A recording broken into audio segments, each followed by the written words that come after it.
Bienvenue à Manhwa Recap. Révélation à venir, attention, et prenez soin de vous. Le manhwa commence par montrer un vieux mur qui donne la chair de poule, ainsi que des meubles en bois qui sont usés. Il y a des insectes qui volent occasionnellement de l'extérieur par les bouches d'aération, alors qu'ils volent dans l'air, un garçon dit qu'il les envie. Il frappe l'insecte entre ses mains et regarde les restes de l'insecte sur sa paume.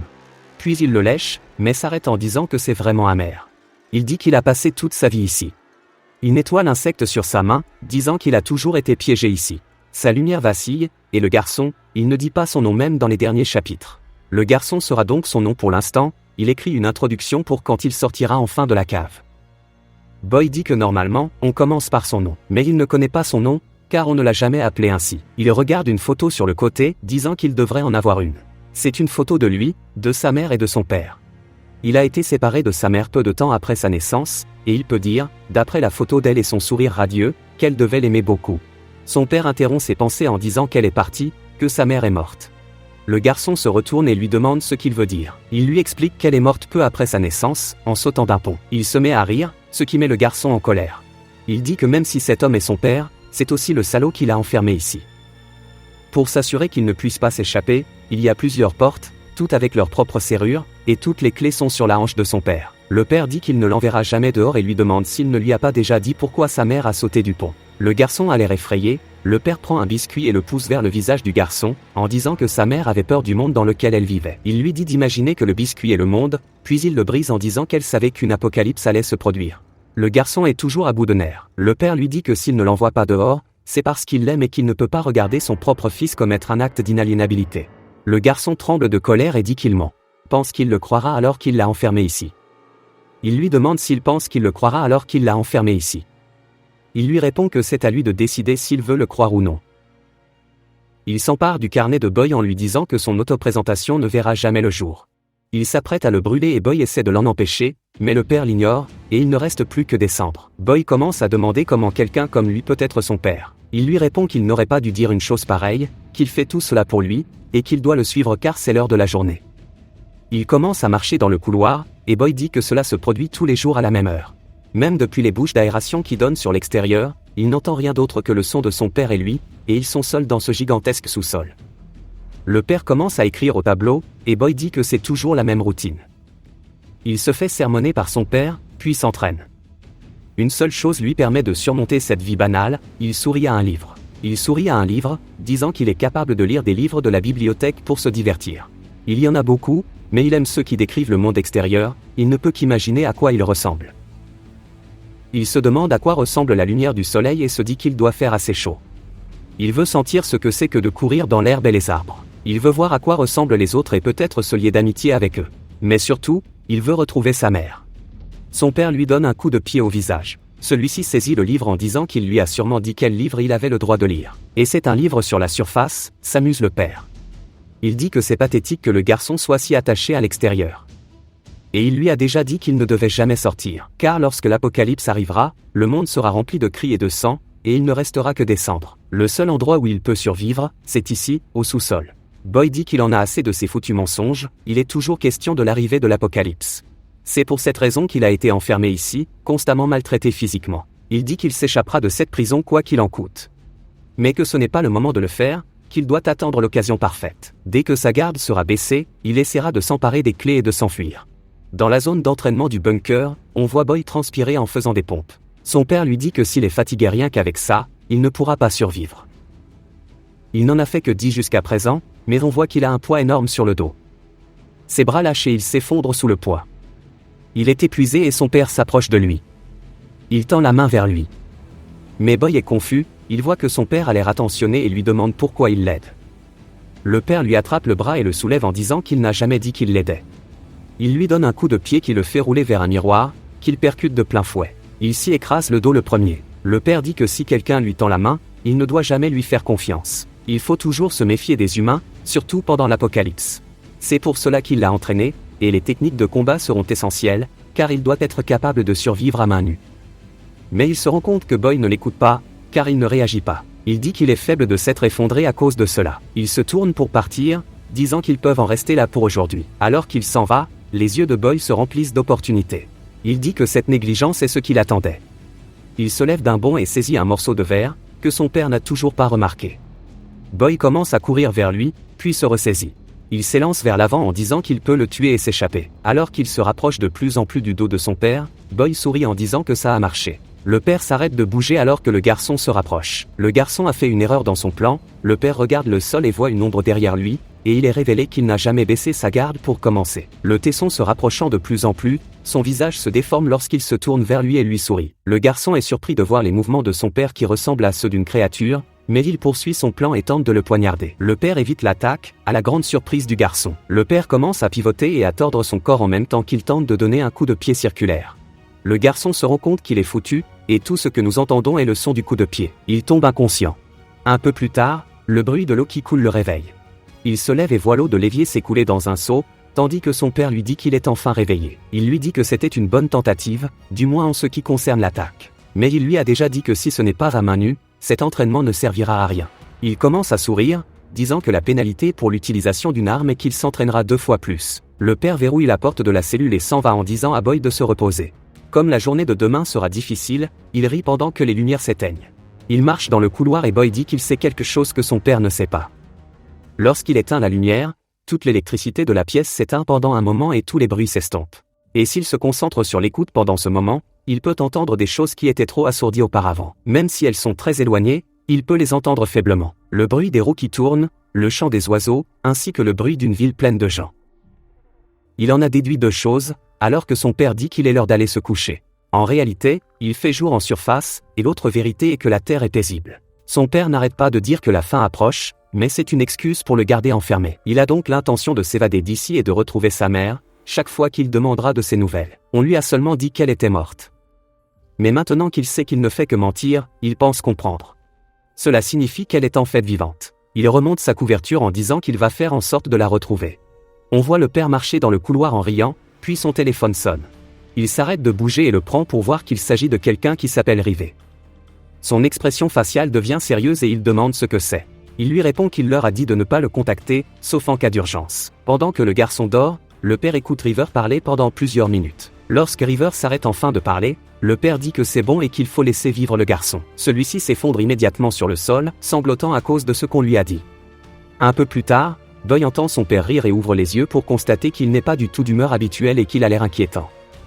Boy se rend compte qu'il n'est pas dans son assiette et lui demande ce qui se passe. Il sent alors qu'il ne peut pas bouger et regarde vers le bas pour voir qu'il est attaché. Il crie pour demander ce qui se passe et pour qu'on le détache. Mais le père continue de rire, n'écoutant pas ce que dit Boy. Celui-ci serre les dents de colère et dit qu'il va se libérer. Il commence à faire des flexions et les cordes commencent à se rompre lentement. Boy est distrait et lève les yeux pour voir son père qui le regarde. D'un ton à glacer le sang, il lui dit d'arrêter. Boy a des sueurs froides et dit qu'il pensait que l'entraînement devait être 2 fois plus difficile, lui demandant s'il ne s'en souvient pas. Père lui dit que les plans ont changé, qu'ils ne feront rien aujourd'hui, et pas seulement aujourd'hui, mais tous les jours à partir de maintenant. Il sera obligé de s'asseoir sur cette chaise. Le garçon commence à paniquer et demande de quoi il parle, disant qu'il lui a dit qu'il l'entraînerait à survivre. Le père dit que l'entraînement est terminé maintenant. Le garçon se demande ce qui lui arrive si soudainement. Il ne pourra pas voir sa mère s'il n'arrive pas à se libérer. Il commence à faire des efforts pour se libérer. Le père lui demande ce qu'il fait, le garçon commence à se débattre aussi fort qu'il le peut, brisant à peine une partie de la corde. Père voit cela et reste sans voix, puis se met à rire de façon incontrôlée, mais ce n'était pas son rire habituel. Celui-ci semblait de nature démoniaque. Il donne un coup de poing qui claque comme un fouet, il y a un certain retard qui envoie le garçon et sa chaise en l'air, le faisant tomber à la renverse. Le père s'approche et relève la chaise en disant qu'il est sûr de lui avoir dit de ne pas bouger. Il rit et revient à la normale, mais le garçon est déterminé à s'échapper et essaie à nouveau. Le père lui donne un coup de pied cette fois-ci et rit pendant que le garçon est par terre. Cette séquence se répète plusieurs fois, et Boy ne sait pas ce qui l'a poussé à continuer à se battre ce jour-là. Il aurait été plus logique de faire semblant d'accepter et de chercher une autre occasion. Mais il ne voulait pas abandonner, même si cela lui coûtait la vie. Son ressentiment à l'égard de son père, qu'il avait enfermé et tourmenté, augmentait de minute en minute. Le garçon sent sa main bouger et regarde vers le bas pour voir qu'il s'est libéré des cordes. Il dit avoir ressenti une excitation qu'il n'avait jamais ressentie auparavant. Il commence à se demander quelle tête ferait son père s'il le battait. Il sourit et se tourne vers lui pour le regarder, mais au lieu de cela, il est accueilli par son père qui a déjà comblé la distance. Il pensait que son père serait fâché qu'il ait éclaté, ou peut-être même inquiet. Mais au lieu de cela, il voit quelque chose qu'il n'attendait pas, son père pleure, et il semble qu'il les ait toujours retenus. Boy est choqué, car pour la première fois, il voit que derrière l'apparence méchante de son père, il s'agit d'un homme vraiment triste. Boy se demande pourquoi il le regarde ainsi, mais il n'essaie même pas d'éviter l'attaque. Après avoir été frappé, il commence à perdre conscience et voit son père s'approcher de lui et, d'une voix tremblante, lui dire qu'il espère qu'il peut comprendre. Il commence à se rappeler les paroles de son père, qui lui a dit de toujours garder à l'esprit, et parmi tous les conseils de survie, la règle la plus importante est de ne jamais quitter le sous-sol. Il n'y a pas d'endroit plus sûr qu'ici, il a des milliers de mécanismes de défense, et se maintiendra pendant 126 ans. Et il y a de la nourriture en abondance. Essayer de quitter un endroit qui a tout préparé, c'est juste demander la mort. La faim les atteindra sans crier gare, il ne doit donc pas quitter le sous-sol. Il commence à se réveiller et se redresse en constatant que son père n'est plus en vue. Il dit que cela ne s'est jamais produit auparavant et que la seule fois où il a disparu, c'était lorsqu'il s'allongeait pour dormir. Il dit qu'il a agi très bizarrement hier aussi. Il s'assoit contre le mur, disant qu'il n'arrive pas à comprendre ce qui s'est passé entre son mode de vie répétitif et la situation actuelle. Il savait que quelque chose de grave était sur le point de lui arriver. L'engrenage s'arrête de tourner et il dit que son intuition était correcte lorsque la porte s'ouvre. Il constate que toutes les portes du couloir ont été ouvertes et qu'il n'y a personne en vue. C'est une chance qu'il ne pouvait pas laisser passer. Il se lance dans un sprint pour saisir cette occasion unique. Il commence à courir au-delà de la porte et dans le couloir. Il dit que son père l'aurait déjà arrêté s'il était là. Mais comme il ne l'a pas fait, cela signifie qu'il n'est pas là. Il continue à courir jusqu'à ce qu'il atteigne l'échelle au bout, et regarde en l'air en disant qu'il l'a trouvé. Il commence à grimper et espère qu'il fait clair dehors. Au moment où il arrive au sommet, il enlève le couvercle et nous entendons le bruit des voitures. Ses yeux sont fermés à cause de la luminosité, mais il les ouvre lentement et est en état de choc. Il voit devant lui un paysage urbain normal, avec des gens partout. Des gens qui se promènent tranquillement, vivant leur vie.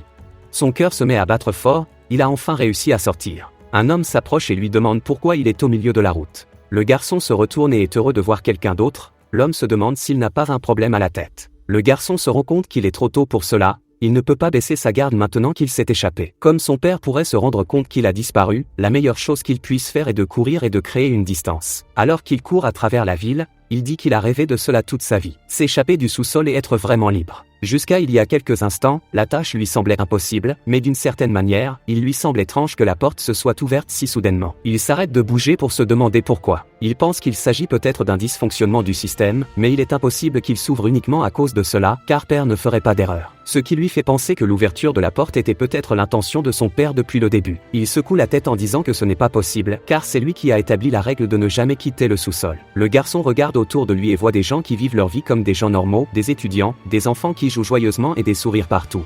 Il se rend compte qu'il aurait pu vivre ces expériences si son père ne lui avait pas menti. Il n'y a pas d'apocalypse, juste la paix. Le garçon dit qu'il savait que les inquiétudes concernant la fin étaient inutiles. Alors que tout le monde s'amuse, les rires sont noyés dans le bruit des ailes qui battent, et une seule chose résonne dans la tête de Boy.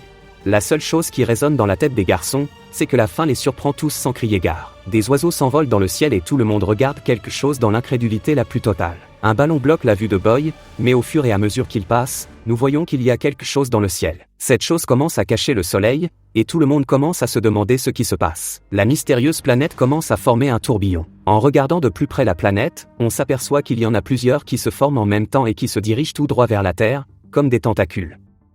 Il se demande ce que c'est, suggérant que c'est peut-être la Lune. Le garçon demande si tout le monde est stupide ou s'ils ne peuvent pas voir la lumière brillante qui émane de l'objet. Il s'agit en fait des yeux d'un monstre, qui les fixe tous. Mais il ne s'agit pas d'un seul monstre, car les tentacules qui se sont formés sont des milliers de monstres qui chargent tous ensemble et se forment. Alors qu'il se rapproche de plus en plus, Boy se souvient que son père lui a dit de ne jamais partir. Mais il y a une exception à cette règle, c'est lorsque l'emplacement du sous-sol est exposé à l'ennemi. Pour une raison ou une autre, les monstres se dirigent directement vers le sous-sol avant même d'aller dans d'autres parties de la Terre. Ce qui signifie que la règle 1 ne s'applique plus, les monstres chargent à travers le sous-sol, se dirigeant vers la toute fin. Comme ils y sont entassés comme des sardines, les autres commencent à se disperser à la surface. Les gagnants du prix Darwin sont tous assis et regardent le spectacle, jusqu'à ce que l'un d'entre eux soit pris par un monstre et tiré vers lui avec ses tentacules. L'homme crie, mais n'essaie même pas d'échapper aux griffes du monstre. Il est accueilli par la bouche du monstre, prête à le dévorer. À ce moment-là, personne ne s'enfuit et regarde l'homme se faire dévorer comme un vulgaire mufle. Seule sa tête est projetée sur le sol, atterrissant devant la foule. Ils attendent qu'il se retourne avant que la peur et la panique ne s'installent. Il commence à crier et tout le monde se met à courir en demandant ce qui se passe. Certains commencent à tomber, et nous voyons un gamin inconscient qui écoute de la musique. Pendant que tout le monde passe devant lui en courant, on voit quelque chose arriver d'en haut. On voit alors quelque chose voler d'en haut. Il s'agit en fait d'un rocher lancé par un géant. Il commence à les lancer en direction des civils. Comme si ce n'était pas assez grave de devoir faire attention au rocher géant, un autre monstre surgit, couvert de pointes, il coupe sans effort les gens autour de lui en deux. D'autres types de monstres apparaissent, coupant sans effort la vie de ces humains. Un homme se retourne et crie, puis on voit Boy qui observe la scène. Les gens commencent à appeler la police. Boy entend un bruit horrible et raconte que son père lui a dit un jour que lorsque l'apocalypse arrivera, le monde sera rempli de sang et d'eau. Le monde sera rempli de sang et de cris, et il ne restera que des cendres. Ce qui était autrefois une rue paisible s'est transformé en une scène d'horreur. Le garçon voit ce qui ne peut être décrit que comme une unité absolue. Il piétine les gratte-ciel, comme si la parade des monstres n'avait pas confirmé que leur vie ordinaire était terminée. Ce mastodonte piétinant les bâtiments et détruisant le terrain leur a fait comprendre que le monde était condamné, il suffit de voir la partie de la ville que cette unité a piétinée. Alors que de plus en plus de monstres descendent dans les ruines de la ville, Boy se dit que son père avait raison depuis le début. Il commence à se demander si son père ne lui a pas menti après tout, et si sa mère n'est pas morte. Il commence à se figer tandis que tout le monde derrière lui est englouti par la vague de monstres. Alors que le garçon se tient debout, une main l'attrape et commence à l'emporter. Ce n'est autre que Père. Il lui demande comment il l'a trouvé, mais Père lui dit de continuer à courir et de ne pas s'arrêter. Les monstres se rapprochent de plus en plus, l'homme derrière Boy commence à être transformé en jouet à mâcher. Le garçon commence à halter, tandis que son père et lui tournent le coin de la rue et voient encore plus de monstres. Le père saute par-dessus une balustrade, disant de le suivre de près. Le garçon s'exécute et il commence à courir contre la foule. Vers un pont au loin, des monstres de toutes formes et de toutes tailles commencent à manger les civils autour d'eux, et certains semblent tuer sans raison. Boy continue de courir, mais d'autres lauréats du prix Darwin restent là et regardent les monstres. Ils dévorent tout ce qui se trouve derrière Boy et son père. Alors qu'ils avancent sur le pont, Boy se retourne pour voir qu'il n'y a plus personne derrière eux. Ils ont tous été happés par la vague de monstres. Il dit à son père qu'ils vont le rattraper, mais celui-ci lui dit de continuer à courir, c'est le seul moyen de quitter la ville. Le pont enjambe un gigantesque canyon, probablement laissé par l'unité. Au-dessous d'eux, la vague de monstres balaie tout, mais elle se retourne et commence à remonter le pont. Il en parle à Père, mais il est stoppé dans son élan. Un monstre s'est accroché à son pied, il commence à le serrer et à l'endommager. Il grogne de douleur, mais dit que s'il ne l'enlève pas maintenant, il mourra. Mais Père arrive avec une portière de voiture et l'utilise pour couper le bras du monstre. Le monstre hurle et tombe du pont. Le garçon commence à s'agripper à sa cheville, et Père s'approche de lui, voyant que son pied est sérieusement blessé. Le pont commence à trembler, alors que la vague continue de foncer sur eux. Le garçon commence à se lever, disant qu'il doit courir, mais plus il le fait, plus il se rend compte que l'écart entre eux semble se réduire. Il a beau courir, il ne pourra pas s'échapper. Il tombe à la renverse, et comme la distance se rapproche, il lève les yeux pour voir son père qui le regarde fixement. Il lève les yeux et voit son père qui le regarde. Il lui dit d'y aller, disant qu'il peut au moins se sauver. Père commence à faire des pas, et Boy dit que c'est ce qu'il attendait, car son père l'a toujours ignoré. Il pense que c'est fini, mais son père tend la main. Il lui demande pourquoi il ne se lève pas, et Boy est confus. Il lui demande pourquoi il ne le quitte pas et ne s'enfuit pas. Comme il ne peut pas aller loin même en courant, son père lui dit qu'il peut survivre, puisqu'il a un plan. Le garçon est surpris et dit qu'il est impossible qu'il ait un plan. Le père le regarde avec un visage confiant, et le garçon ferme la bouche, se souvenant de ses larmes. Puis il lui prend la main. Le père l'éloigne en lui disant de courir. Alors que le garçon commence à courir, il se retourne pour demander quel était le plan. Il sent quelque chose dans sa main et son père lui crie qu'il n'a pas le temps, qu'il doit s'échapper du pont maintenant. Le garçon dit qu'il a compris et commence à courir. Plus il se rapproche de l'autre côté, plus le pont se met à gronder violemment. Il voit des ombres et se retourne pour constater que les poutres du pont se brisent sous le poids des monstres. Les câbles se rompent également et le pont tombe dans le canyon en contrebas. Quelques-uns des monstres, et probablement le père, tombent dans les profondeurs du canyon. Le garçon se tient debout et appelle son père. Il se demande ce qui est arrivé au pont et si son père va bien. Il se souvient que son père lui avait dit qu'il avait un plan, et se demande si c'est ce qu'il avait prévu. Il se demande pourquoi il est allé jusqu'à le torturer toute sa vie. Au moment de le sauver, ses jambes tremblent et il s'effondre. Il dit qu'il a survécu, mais maintenant quoi? Quel est l'intérêt de sa survie? Tout ce dont il a rêvé dans la vie en surface, cette lumière s'est éteinte. Il n'y a pas de paix ici, il n'y a pas de beauté, et son objectif le plus important, rencontrer sa mère, n'est rien d'autre qu'un rêve. Il commence à pleurer, disant qu'il voulait demander pourquoi son père était allé si loin pour le sauver. Il demande ce qu'il est censé faire ensuite, car cet enfer est pire que la prison dans laquelle il a grandi. Il se souvient que son père l'a aidé et lui a donné un mot. Il regarde sa main et l'ouvre lentement pour voir ce qui est écrit. Il arrête de pleurer après ce qu'il a vu, et fixe les restes du pont. Mais un monstre commence à ramper hors de la falaise. Le garçon prend peur et se retourne pour courir, mais il ne ressent qu'une douleur à la jambe. Il s'accroche à la balustrade et se rend compte que le monstre se rapproche de plus en plus. Ils finissent par tomber tous les deux du pont. Le garçon roule sur le sol, et le monstre décide lui aussi de jouer sur le sol. Le garçon essaie de se relever, mais il n'y arrive pas car son endurance est au plus bas. Le monstre commence à s'asseoir et dit qu'il ne peut pas s'enfuir. Il commence à penser qu'il va mourir comme ça, mais maintenant sa lumière est rallumée. Il commence à pleurer en regardant le mot et il se demande pourquoi son père lui dit seulement que sa mère est vivante maintenant. Le monstre se lève. Maintenant qu'il a une raison d'espérer, son corps commence à monter en adrénaline. Il se lève en disant qu'il veut vivre. Il n'abandonnera pas, il retrouvera sa mère. Mais d'abord, comment diable va-t-il faire face à ce monstre en face de lui? Il se souvient d'une leçon de son père et du fait que les humains ne pourront pas survivre, puisqu'ils n'ont pas le pouvoir de la connaissance pour survivre de façon indépendante. Le monstre se précipite sur lui, tandis que son père lui dit que même s'ils survivent, ce n'est qu'une question de temps avant qu'il ne meure. Le monstre passe à l'attaque, et il demande à son père comment il est censé y faire face. Car si tout ce qu'il a dit est vrai, cela signifie qu'il ne pourra rien faire. Alors que le poing se rapproche de plus en plus de son visage, le temps commence à s'arrêter pour Boy, tandis que son père lui demande s'il a oublié tout ce qu'il lui a appris. Toutes les formes de riposte commencent à circuler dans l'esprit de Boy, qui voit le poing, l'évite et saute derrière le monstre. Mais l'élan du coup de poing oblige le monstre à s'arrêter pour ne pas glisser de la falaise. Boy est surpris d'avoir réussi à l'éviter. Il voit que le monstre est prêt pour le deuxième round, mais il se souvient que son père lui a dit qu'il était construit différemment. La plus grande différence entre lui et les autres est que Boy sait exactement ce qu'il doit faire pour survivre, car c'est tout ce qu'on lui a appris. Boy cesse de trembler et se calme, s'abaissant en position de combat. Il est prêt à se battre. Le monstre charge vers lui, et il semble prêt, il donne un autre coup de poing, Boy glisse sous le coup, s'arrêtant à la hauteur de la pointe qu'il a vue tout à l'heure.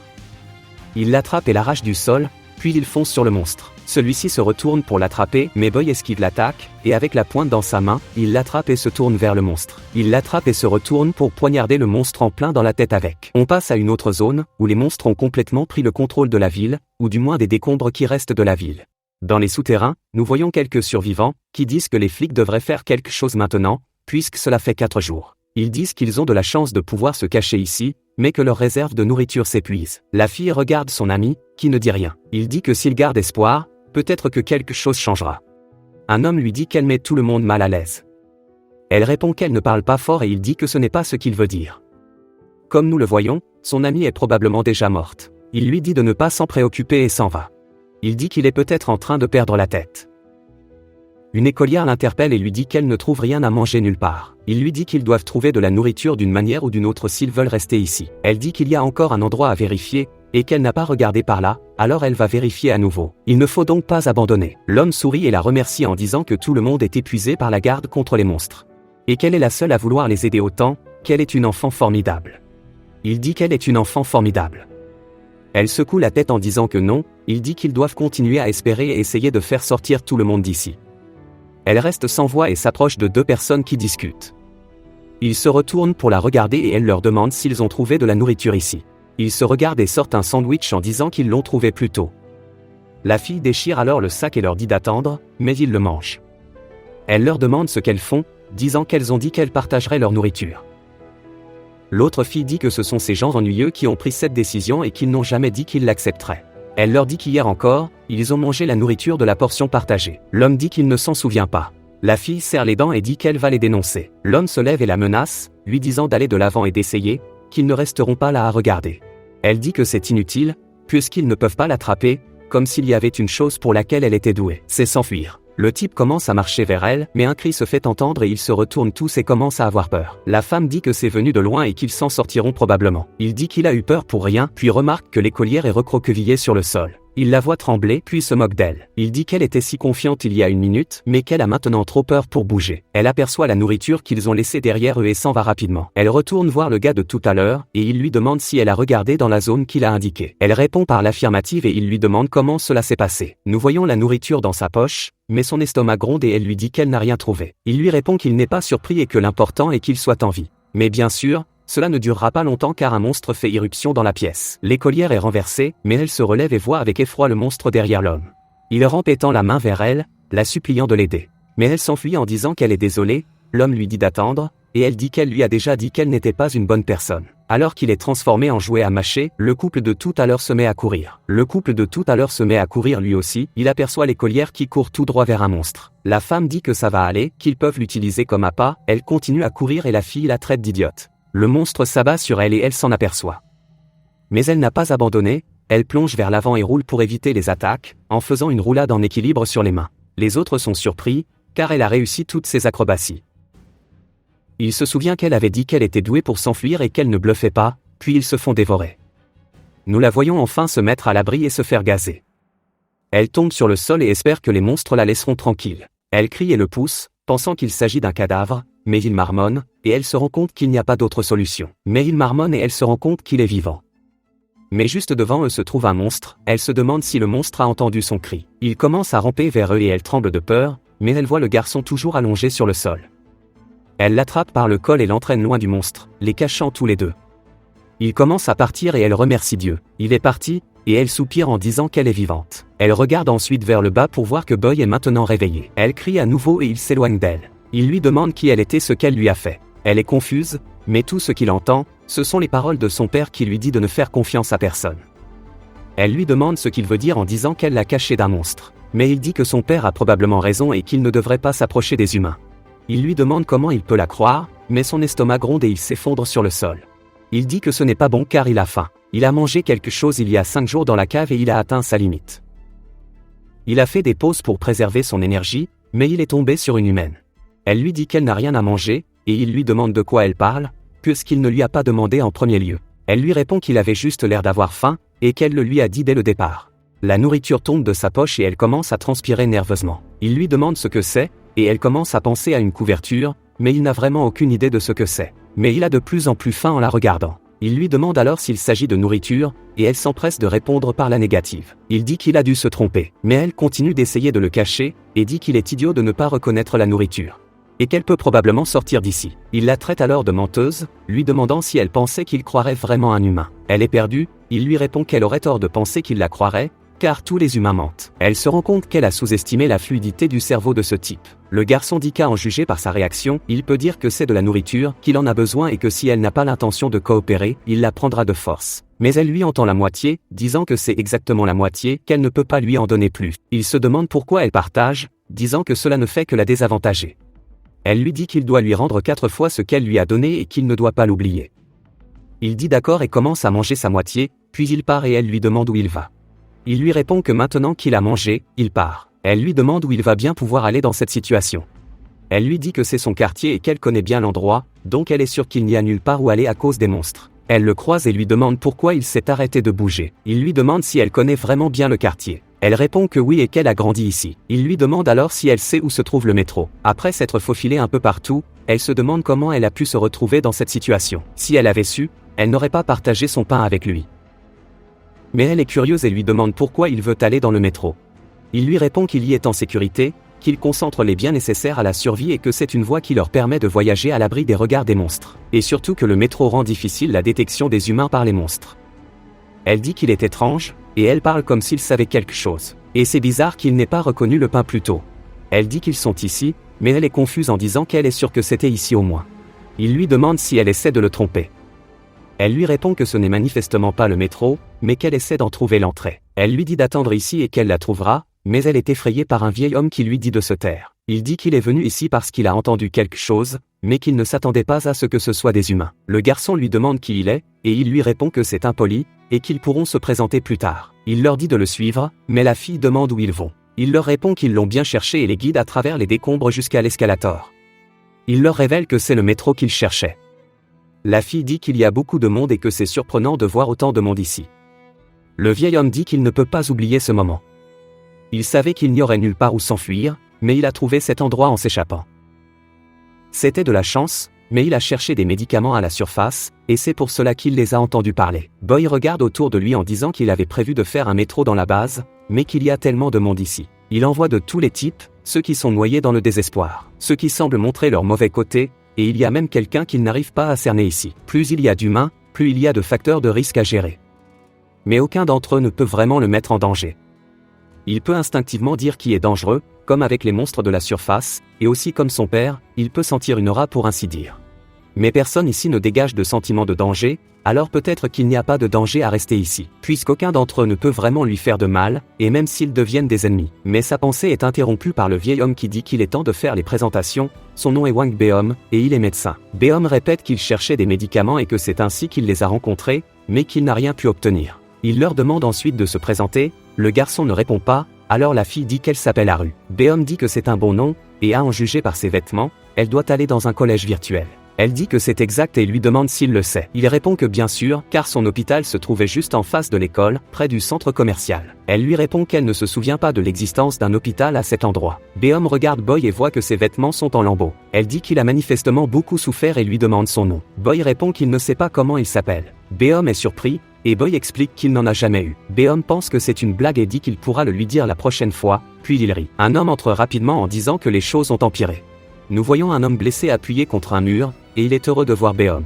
Beom dit qu'il peut voir que c'est grave, et bien qu'ils aient arrêté l'hémorragie la dernière fois, elle progresse plus vite que prévu. Il dit qu'il faut l'opérer maintenant, sinon il sera en danger à cause de l'infection.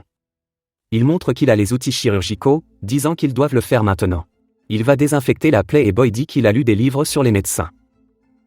C'est un métier où l'on soigne les humains pour un prix, mais dans l'apocalypse, ils ne peuvent plus échanger d'argent, alors il demande à Beom quel est son prix pour les soigner tous. Beom a l'air surpris et dit qu'il n'a pas besoin de quelque chose comme ça. Il dit que c'est le travail d'un médecin de soigner ceux qui sont blessés, et qu'il ne faut pas s'inquiéter, car il a rarement raté une opération. L'homme pleure en disant qu'il est très reconnaissant, et il le serre dans ses bras. Le garçon est confus, demandant pourquoi il l'aide sans rien en retour. Il se demande si les humains sont stupides ou s'ils font ce genre de choses. Beom lui dit de faire attention à ne pas ouvrir ses blessures. L'homme le remercie, puis voit que sur sa veste, il est écrit qu'il est vétérinaire. Beom dit à l'homme qu'il est temps de commencer, que cela peut faire mal, mais qu'il ne peut rien y faire. L'homme commence à paniquer, disant d'attendre une minute et qu'il ne veut pas cela. Beom lui répond qu'il doit le faire, sinon il mourra. L'homme demande comment un vétérinaire peut opérer des humains. Beom répond qu'il le peut bien sûr, puisque les humains sont techniquement des animaux. L'homme lui dit qu'il ne veut plus de cela. Beom lui dit qu'il doit se calmer avant que son état n'empire. Il dit qu'il a besoin d'anesthésique et une fille lui dit qu'ils n'ont rien de tel. Beom se penche, ramasse une brique et dit à l'homme que c'est l'heure du jus de nuit. Le garçon dit qu'il avait tort, que les humains sont vraiment dangereux. Le garçon s'éloigne et trouve un endroit tranquille. Il se dit qu'il a bien fait de ne pas assister à l'opération. Il se demande ce qu'il va faire maintenant, car tout ce qui lui reste, c'est une photo prise pendant son enfance et une note au dos qui dit qu'elle est vivante. Il n'a aucun indice pour la retrouver, mais lorsqu'il regarde la photo, il se sent mal à l'aise. En effet, à l'arrière-plan de la photo, il y a des fleurs non naturelles qui ressemblent à des extraterrestres. Même lorsqu'il était au sous-sol, il a trouvé cela étrange, alors il a consulté des livres sur les fleurs pour en savoir plus. Mais il n'a trouvé aucune information sur les fleurs de la photo. Si cette fleur ne pousse que dans une zone spécifique, il pourrait alors trouver où la photo a été prise. Pour cela, il doit trouver quelqu'un qui puisse identifier la fleur. C'est son seul indice, il doit donc veiller à ne pas le perdre et il doit demander à tout le monde ce qu'il sait de cette fleur. Un insecte vole près de son visage et il l'écrase comme tout à l'heure. Puis il va le lécher comme la dernière fois. Il dit que c'est encore une fois très amer. Dans une autre pièce, une fille se retourne et dit à son patron qu'elle a rassemblé tout le monde. Il leur dit d'aller chercher les autres et, s'ils refusent, d'utiliser tout ce qu'ils peuvent pour les faire venir. Les civils se demandent tous pourquoi ils sont rassemblés ici. L'un d'eux demande au type pourquoi il les rassemble tous ici et les malmène sans aucune explication. Le type l'ignore et continue à jacasser.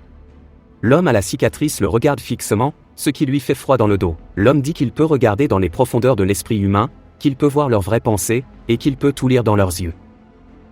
Dans l'œil de cet homme, il le voit se recroqueviller à l'intérieur d'une pièce, car il a peur. Le frère Scar dit que l'homme cache sa peur en jouant les durs à l'extérieur. Le type normal commence à crier en disant de ne pas s'approcher, et Scarborough lui donne un coup de poing dans l'estomac en disant que la peur se révélera toujours d'elle-même. Le type s'envole et tout le monde est effrayé.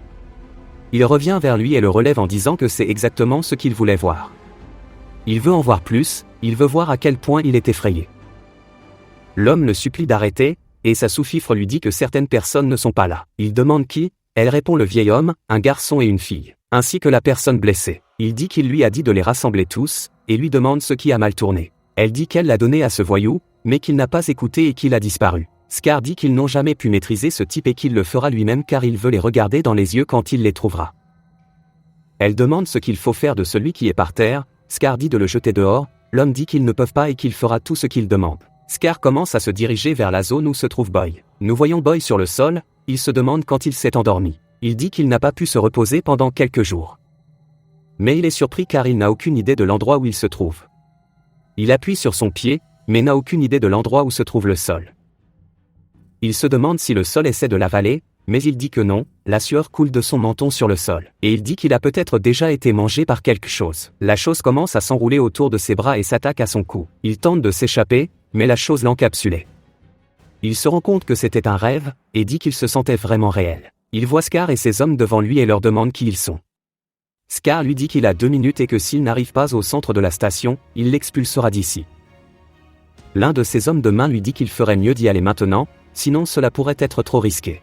Boy se lève, et Scar dit qu'il était curieux de voir qui étaient ceux qui se cachaient, mais que cela semble inutile. Le garçon lui demande s'il a l'intention de l'expulser. Il demande comment, et l'un de ses sbires commence à lui aboyer dessus. Mais Scar l'arrête, disant que c'est la meilleure façon de s'amuser. Il lui dit de le regarder, il commence à regarder dans les yeux de Boy en disant qu'il veut voir ses vraies émotions. Mais Scar commence à ressentir quelque chose d'écrasant de la part de Boy. Il reste sans voix, et son homme de main, que nous appellerons la taupe, lui demande ce qui se passe. Il demande ce qui se passe et dit que Boy a des ennuis maintenant et qu'il aurait dû partir quand ils lui ont donné 2 minutes. Boy répond que 2 minutes, ce n'est pas 2 secondes, c'est assez pour les faire tomber. La taupe se met à rire, disant que le patron avait raison et qu'il est drôle. La taupe sort un couteau et demande si ce sont ses derniers mots. Scar lui met la main sur l'épaule, ce qui surprend Moll. Boy se rend compte que sa photo a disparu.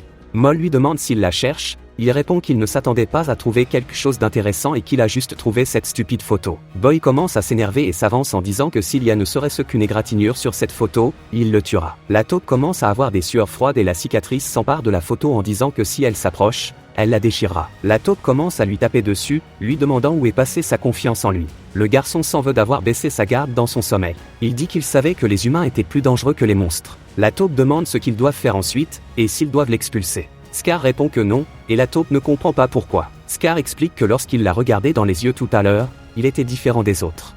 L'intérieur de son âme était si profond qu'il ne pouvait rien voir du tout. Il dit à Moll qu'ils garderont un œil sur lui et qu'ils conserveront sa vieille photo. Chaque fois qu'ils le surveilleront, il faudra toujours la garder dans ses mains. Moll demande s'il doit aller aussi loin pour lui, mais Scar s'assure qu'il comprend bien qu'il s'agit d'un ordre. Moll dit qu'il a eu peur quand Boy était sur le point de les attaquer. Mais cela n'a plus d'importance. Tant qu'il aura la photo, Boy ne pourra pas bouger. Haru entre dans la pièce, surprise. Elle leur demande à tous ce qui se passe, Scar dit qu'elle lui a évité d'avoir à la trouver. Haru commence à paniquer, demandant pourquoi il la cherche. Il lui dit de se présenter au centre de la station, Moll et eux partent, et il rit en disant qu'il le reverra, et qu'il s'occupera de la photo. Il part, et Haru le voit assis là. Elle s'approche de lui et lui demande s'il va bien. Il écarte sa main de son visage. Elle serre les dents, disant qu'elle essayait de l'aider à se relever. Il lui dit qu'il n'a pas besoin de ça et qu'il doit se déplacer en tant qu'humain. Elle lui répond que son nom n'est pas humain, qu'elle lui a déjà dit quel était son nom et qu'il devait s'en souvenir. Il passe devant elle, se demandant s'il a vraiment besoin de se souvenir de quelque chose comme ça. Beom remarque l'air gêné autour d'eux. Il demande à Haru s'il s'est passé quelque chose, elle répond en colère que non et qu'elle est l'idiote d'avoir essayé de parler à quelqu'un qui ne voulait pas le faire. Le garçon soupire, se demandant pourquoi il tiendrait la main d'une humaine. Son père l'avait prévenu de ne jamais faire confiance à quelqu'un qui tendait la main vers lui. Les humains sont ses ennemis, après tout. Il voit Moll, disant qu'il sera plus facile pour lui de le reprendre par la force. Même s'il la déchire, il n'aura qu'à la remettre en place. Mais il ne veut pas abîmer la photo, c'est le seul objet qui est sorti avec lui de la cave, pas la peine de risquer qu'elle soit déchirée. Il attendra qu'il lâche la photo. Scar dit que puisque tout le monde est là maintenant, il va les mettre au courant. S'ils choisissent de le suivre, ils n'auront pas à s'inquiéter d'être mis à la porte. Comme le gars derrière lui, il désigne l'homme de tout à l'heure. Il dit qu'il a essayé de semer le chaos dans le métro et qu'il a donc décidé de l'expulser. S'ils choisissent de le soutenir, il ne les traitera pas comme le rebelle qui a tenté de rompre la paix. Il ne les obligera pas à le suivre par la force, mais il faut savoir que sa parole est absolue ici. Tout le monde a peur et commence à voir ce que les autres décident. Lentement mais sûrement, tout le monde se range du côté de Scar. Beom dit que les forts dominent les faibles, dans un monde où la loi est obsolète. Il n'est pas étrange que les choses se soient terminées ainsi. Scar ne dit pas expressément qu'il faut le suivre, mais il essaie de faire comprendre ce qui arriverait à ceux qui n'accepteraient pas de le faire. Et suivre Scar est le choix logique s'il veut vivre plus longtemps. Beom transpire nerveusement, puis sourit et redresse sa cravate. Comme il a déjà vécu une longue vie, être imprévisible de temps en temps n'est pas si mal. S'il rejoint ce camp, il risque de ne pas pouvoir aider un patient qui en a vraiment besoin. Il a donc l'intention de rester de ce côté, même s'il est seul, mais nous voyons que Haru ne se joindra pas à nous, et elle laisse échapper un soupir. Beom est surpris et lui demande si elle n'a pas l'intention de se joindre à eux. Elle dit que non, et il essaie de lui dire d'y aller et de le faire, et que c'est stupide. Elle rit et lui fait remarquer qu'elle n'est pas la seule à être idiote. Il demande ce que cela signifie, et se retourne pour voir que Boy et beaucoup d'autres ne sont pas de son côté non plus. On voit une fille avec Beom, qui demande pourquoi personne ne l'inclut, alors qu'elle ne voulait pas rester ici. Mais maintenant, ils sont forcés de rejoindre l'autre groupe et risquent d'être torturés. Une autre fille, avec des taches de rousseur. Elle dit que ce ne sera pas si terrible, qu'ils les mettront à la porte ou les laisseront mourir de faim plutôt que de les torturer. Glass prend peur et commence à crier qu'ils sont foutus. Une petite fille tombe sur Beom, je suppose que son père lui dit qu'il est désolé et qu'il aurait dû s'occuper d'elle correctement. Beom rit, disant qu'elle a l'âge, mais lui dit d'écouter son père. Elle commence à parler de table d'enchantement, et il lui répond qu'elle ne l'entend pas très bien. Elle crie qu'il n'est pas son père et donne un coup de tête à Beom. Elle dit que son père la cherche avec sa mère. L'homme lui répond qu'elle a raison, qu'ils ne cessent de se croiser et qu'il a remarqué qu'elle était séparée. Jusqu'à ce qu'il retrouve ses parents, il est donc son tuteur. Des hommes discutent, puis regardent le garçon qui entre dans la pièce. Il lui dit que le patron lui a interdit d'entrer, sous peine d'être puni. Et il ne fera pas exception parce qu'il est jeune. Le garçon l'ignore, se demandant où se trouve le salaud qui a volé sa photo. On entend des gens dire qu'il ne faut prendre que la quantité rationnée, et qu'ils seront contrôlés après, alors ne faites pas n'importe quoi. Les lunettes demandent pourquoi ils reçoivent si peu par rapport aux autres, le type lui répond que c'est le règlement du patron. Et comme ils sont coincés dans la pièce à ne rien faire, pourquoi ont-ils besoin de beaucoup de nourriture? Une odeur de nourriture flotte autour d'eux et se dirige vers le gars, directement dans son nez, comme un personnage de dessin animé. Il ouvre les yeux en disant qu'il sent quelque chose de bon, et demande si c'est l'heure. Il s'agit du bras gauche du patron, que nous appellerons Mohawk, car son surnom est Chicken Kong, il n'écoute personne et fait ce qu'il veut. C'est un psychopathe qui tue les gens en souriant. Il lui demande si c'est vrai et lui disent qu'il ne devrait plus jamais l'ennuyer. La petite fille de tout à l'heure lui rentre dedans, renversant sa nourriture partout. Elle lève les yeux pour voir Mohawk. Il lui dit qu'il est dangereux de se promener par ici, et que ses vêtements sont abîmés.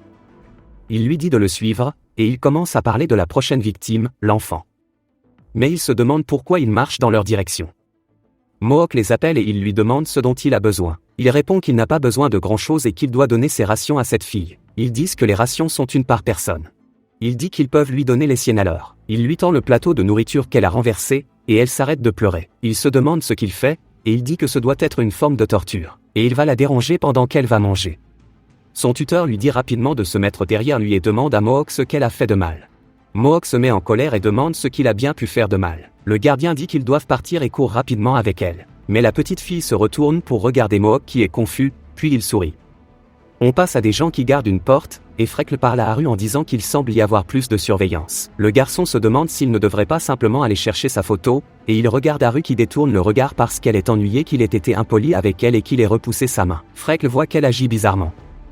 Elle saute à nouveau à tout le monde endormi, et Freckle s'assoit et regarde autour d'elle. Elle voit un garçon assis dans un coin et s'approche de lui, elle va le toucher et commence à ressentir de la douleur. Alors qu'il s'agrippe à son bras, elle s'étonne qu'il soit réveillé. Le garçon lui demande ce qu'elle fait, disant qu'il savait qu'elle l'attaquerait dans son sommeil. Elle se demande pourquoi il est si fort, mais dit que ça fait mal et qu'elle voulait juste parler. Le garçon lui demande ce qu'elle entend par parler. Elle dit qu'il a l'air de n'avoir jamais eu de conversation auparavant. Boat la regarde d'un air absent, puis demande en quoi cela importe qu'il n'ait jamais eu de conversation auparavant. Freckle est confus, il lui lâche la main et lui dit d'aller droit au but.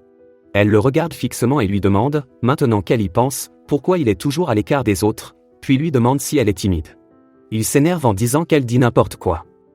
Il dit qu'il n'a aucune raison d'être proche de l'ennemi. Freckle lui demande ce qu'il veut dire, il lui répond que chaque humain est un ennemi. Elle lui demande s'il y a une raison pour laquelle il devrait être proche de gens qui vont le poignarder dans le dos. Freckle lui répond qu'elle n'a pas l'intention de lui faire du mal. Il dit qu'il ne la croit pas, qu'elle pourrait mentir. Elle lui répond que ce n'est pas grave, mais lui demande de se réconcilier avec Haru. Il demande ce qu'elle entend par réconcilier, disant qu'il ne s'est jamais disputé avec elle. Elle lui demande s'il peut s'entendre avec elle, il lui répond que c'est une autre question. Ils sont toujours humains, et elle n'est pas différente pour lui de ceux qui sont à l'extérieur de la pièce. Freckle dit que Haru pense que les autres ne peuvent pas l'entendre, mais elle pleure tous les soirs en retenant sa respiration. Il y a probablement quelque chose de déchirant qu'elle ne peut pas se résoudre à dire, mais tout le monde ici peut être dans le même cas. Mais ce n'est que si celui qui a le même âge qu'elle s'en accommode, alors ce sera mieux, d'accord. Le garçon dit que c'est de l'impudeur, et que la tristesse n'est que pour les humains faibles. S'ils ont le temps de le faire, il ferait mieux de trouver un moyen de survivre. Elle lui demande s'il n'a jamais été triste après avoir perdu quelqu'un d'important pour lui. Il se souvient de père qu'il a sauvé sur le pont et répond que non et que ce ne sera pas le cas à l'avenir non plus, parce qu'il n'a personne près de lui.